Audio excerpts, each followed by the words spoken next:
विद्यार्थियों, सुप्रभातम। हम महाकवि कालिदास कृत अभिज्ञान शाकुंतलम नाटक के चतुर्थ अंक का अध्ययन कर रहे हैं।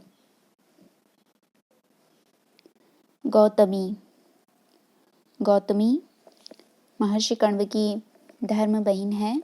वह कहती है, जाते परिहीयते गमन वेला।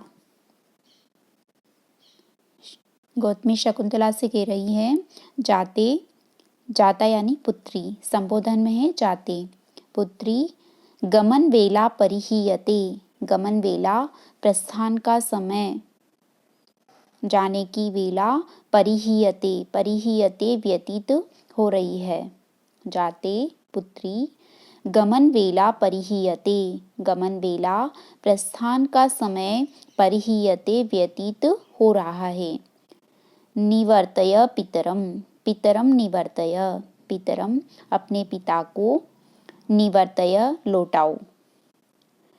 अथवा चिरेणापि पुनः पुनरेषेवं मंत्रयिष्यते, अथवा चिरेण अपि चिरकाल तक, बहुत समय तक, पुनः पुनः ऐषा एवं, ऐषा यह शकुंतला, पुनः पुनः बार बार बारंबार, पुनः पुण्येन एवं इसी प्रकार, मंत्रयिष्यते कहती रहेंगी।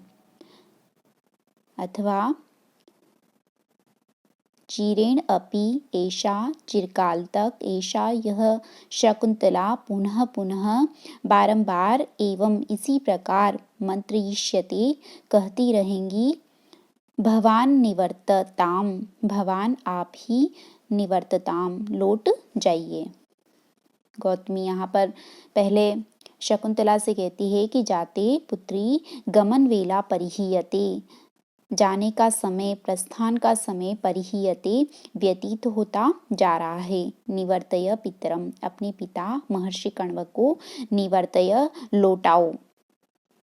अथवा फिर वो महर्षि कण्व से कहती है कि अथवा चिरेणापि पुनः पुनः रेशे वम मंत्रयिष्यते, ऐषा यह चिरेण अपि चिरकाल तक, पुनः पुनः बार बार, एवं मंत्रयिष्यते इसी प्रकार कहती रहेगी। निवर्तताम भवान निवर्तताम आप ही लौट जाइए। काश्यपः महर्षि कण्व कहते हैं, वत्से उपरुध्यते तपोनुष्ठानम, वत्से वत्सा पुत्री, तपः अनुष्ठानम उपरुध्यते, तपः अनुष्ठानम तपस्या का अनुष्ठान, तप का अनुष्ठान, उपरुध्यते रुक रहा है। यहाँ पर प्रतीत होता है कि ऋषि कण्व अपने तपस्या के कार्य के प्रति बड़े नियमित थे, इसलिए वे अपनी पुत्री से कह रहे हैं कि वत्से पुत्री तपः अनुष्ठानम उपरुध्यते, मेरी तपस्या का अनुष्ठान रुक रहा है। शकुंतला भूयः पितरमाश्लिष्य, भूयः पुनः पितरम आश्लिष्य, पिता से लिपटकर, पिता से गले मिलकर कहती है, तपश्चरण पीड़ितम तात शरीरम पिता का शरीर, आपका शरीर, तपश्चरण पीड़ितम, तपश्चरण तपश्चर्या से, तपस्या के कारण, पीड़ित यानी कृश है, अति दुर्बल हो गया है। तन्माति मात्रम मम कृत उत्कंठस्व, तत् इसलिए, मम कृते मेरे लिए, अतिमात्रम अत्यधिक, माँ उत्कंठस्व उत्कंठित मत होइए, तत् इसलिए, मम कृते मेरे लिए, अतिमात्रम अत्यधिक, माँ उत्कंठस्व दुखी मत होइए, व्याकुल मत होइए। शकुंतला भूय पितरमाश्लिष्य, पुनः पिता से गले मिलकर कहती है, तपश्चरण पीड़ितम तात शरीरम, आपका शरीर तप के कारण अति दुर्बल हो गया है। तत् इसलिए मम कृते मेरे लिए अतिमात्रम अत्यधिक मा उत्कंठस्व दुखी मत होइए। काश्यपः महर्षि कण्व स निश्वासम लंबी सांस लेकर कहते हैं शममेष्यति मम शोकः कथं नु वत्से त्वया रचित पूर्वम् उटज द्वार विरूढ़ं निवार बलिं विलोक्यतः। शममेष्यति शमम महलंत हो जाएगा ए निकलेगा एष्यति अन्वय है वत्से त्वया रचित पूर्वम उटज द्वार विरूढ़ं निवार बलिं विलोक्यतः मम शोकः कथं नु शमम एष्यति। यहाँ पर ममः में विसर्ग लगा हुआ है जो कि अशुद्ध है। मम अस्मत् शब्द की षष्ठी का एक वचन होता है, यहाँ पर विसर्ग नहीं लगता। महर्षि कण्व शकुंतला से कहते हैं वत्से पुत्री त्वया रचित पूर्वम त्वया तुम्हारे द्वारा रचित पूर्वम पूर्वम रचितम पूर्व में रचितम लगाए गए तुम्हारे द्वारा पहले डाले गए उटज द्वार विरूढ़म तथा अब उटज द्वार विरूढ़म उटज यानी पर्णकुटी के पर्णशाला के द्वार पर विरूढ़म उगे हुए निवार बलिम निवार बलि पूजा के निवार को निवार एक प्रकार का वन्य धान है निवार बलिम पूजा के निवार को। यहाँ पर प्रयुक्त बलि शब्द निसर्ग कन्या शकुंतला के द्वारा तपोवन के पशु पक्षियों के खाने के निमित्त डाले गए निवार नामक वन्य धान्य का बोधक है। तो निवार बलिम पूजा के निवार को विलोकयतः देखते हुए मम शोकः मेरा शोक कथम नु शमम एष्यति कथम नु किस प्रकार कैसे शमम एष्यति शांत हो पाएगा शमम एष्यति शांति को प्राप्त करेगा शांत हो सकेगा। वत्से पुत्री त्वया रचित पूर्वम तुम्हारे द्वारा पूर्व में लगाए गए और संप्रति उटज द्वार विरूढ़म पर्णकुटी के द्वार पर उगे हुए अंकुरित निवार बलिम विलोक्यतः पूजा के निवार को देखते हुए मम शोकः मेरा शोक कथम नु शमम एष्यति किस प्रकार शांत हो सकेगा। महर्षि कण्व का उक्त कथन जितना सामयिक एवं ऋषि जनोचित वातावरण के अनुकूल है उतना ही इसमें भाषा और भाव सौंदर्य भी विद्यमान है। यहाँ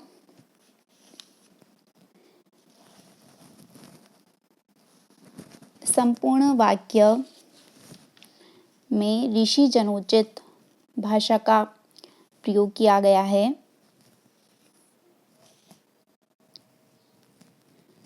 और संपूर्ण श्लोक करुण रस से आप्लावित है। प्रस्तुत पद्य में शोक दूर न होने का कारण निवार बलि का अवलोकन बताया गया है, अतः यहाँ पदार्थ हेतु काव्यलिंग अलंकार का प्रयोग हुआ है। और प्रस्तुत पद्य आर्या नामक जाति छंद या मातृक छंद में निर्मित है, जिसका लक्षण होता है यस्या प्रथमे पादे द्वादश मात्रास्तथा तृतीयेऽपि अष्टादश द्वितीये चतुर्थके पंचदश सार्या। यस्या प्रथमे पादे यस्या जिस छंद के जिसके प्रथमे पादे प्रथम चरण में पाद यानी चरण जिस छंद के प्रथम चरण में द्वादश मात्रा 12 मात्राएं होती है तथा तृतीय अपि और तृतीय अपि तृतीय चरण में भी जिस छंद के प्रथमे पादे प्रथम चरण तथा तृतीय अपि और तृतीय चरण में भी द्वादश मात्रा 12 मात्राएं होती है। अष्टादश द्वितीय और द्वितीय चरण में अष्टादश 18 मात्राएं चतुर्थ के पंचदश तथा चतुर्थ चरण में पंचदश 15 मात्राएं होती है। सा आर्या वह आर्या छंद कहलाता है। आर्या छंद का उदाहरण है प्रस्तुत पद्य। शममेष्यति मम शोकः कथं नु वत्से त्वया रचित पूर्वम् उटजद्वार विरूढ़ं निवार बलिं विलोक्यतः। इसके प्रथम चरण पर मात्रांकन करते हैं। श में अ है, लघु है। म में अ है, यह भी लघु है। और में एकार है, एकार को गुरु माना जाता है।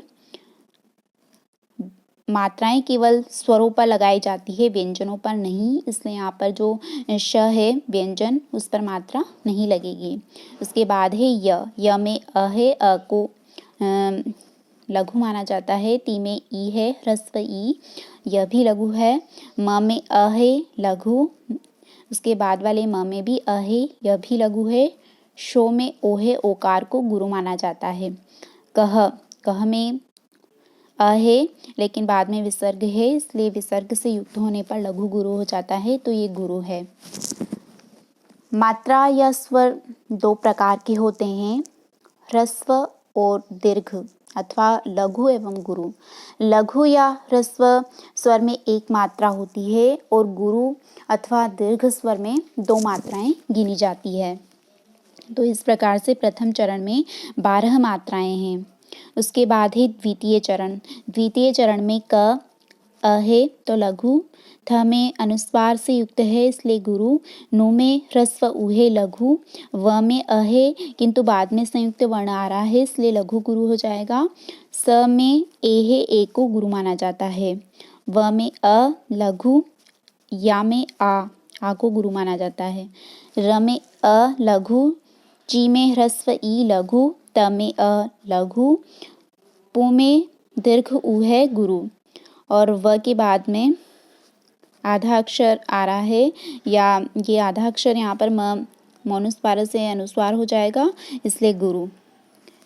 इस तरह से यहाँ पर द्वितीय चरण में 18 मात्राएं हैं। ह्रस्व की एक मात्रा और गुरु स्वर की 2 मात्राएं गिनी जाएगी।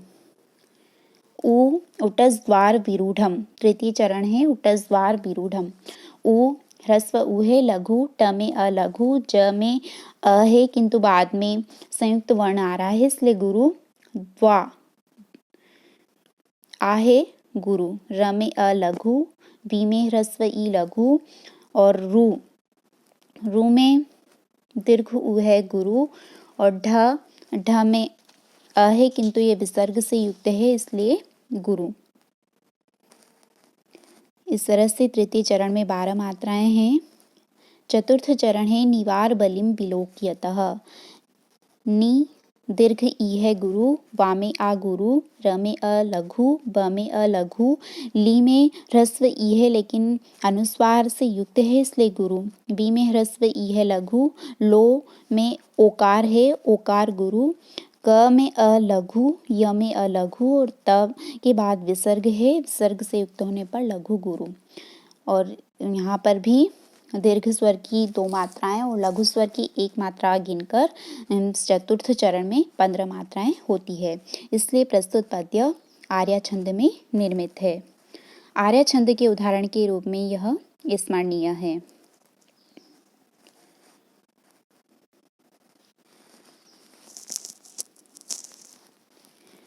आगे महर्षि कण्व कहते हैं, गच्छ शिवास्ते पंथान सन्तु। गच्छ जाओ, ते पंथान शिवाः सन्तु। शिवास्ते, शिवाः प्लस ते, विसर्जनीय से ससूत्र से विसर्ग के स्थान पर स हो रहा है। ते पंथान, ते तुम्हारा, पंथान मार्ग, तुम्हारे मार्ग, शिवाः सन्तु कल्याणकारी हों, तुम्हारे मार्ग कल्याणकारी हों। संस्कृत साहित्य में विदा के समय दिए गए आशीर्वाद के रूप में इस वाक्य का प्रयोग प्रचुरता के साथ उपलब्ध होता है। निष्क्रांता शकुंतला सहयायिनश्च, शकुंतला सहयायिनश्च, और उसके साथ जाने वाले शारंग्रव आदि ऋषियों का निष्क्रांता प्रस्थान, वे निकल जाते हैं। शकुंतला और उसके साथ जाने वाले शारंग्रव आदि ऋषि निष्क्रांता निकल गए, चले गए। इति शुभम।